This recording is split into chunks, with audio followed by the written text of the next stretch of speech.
চট্টগ্রাম নগরীর চান্দগাঁও এলাকায় যুবক সাকিব হত্যা মামলার প্রধান ৩ আসামি সহ ৮ জনকে গ্রেফতার করেছে র্যাব। এ সময় হত্যায় ব্যবহার করা কিছু অস্ত্র জব্দ করা হয়েছে।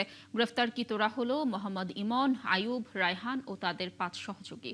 বিকেলে র্যাব ৭-এর চান্দগাঁও কার্যালয়ে সংবাদ সম্মেলনে এসব তথ্য জানান র্যাব কর্মকর্তা লেফটেন্যান্ট কমান্ডার তাহিদুল ইসলাম। তিনি জানান, মোবাইল চুরির ঘটনায় বিচার করায় ক্ষিপ্ত হয়ে আসামিরা এই হত্যাকাণ্ড ঘটায়। এর আগে গত ২০ আগস্ট ব্যাটারি চালিত রিকশায় করে বাসায় ফেরার পথে ছুরিকাঘাতে জখম হন সাকিব। পরে চট্টগ্রাম মেডিকেলে নেয়ার পর তার মৃত্যু হয়।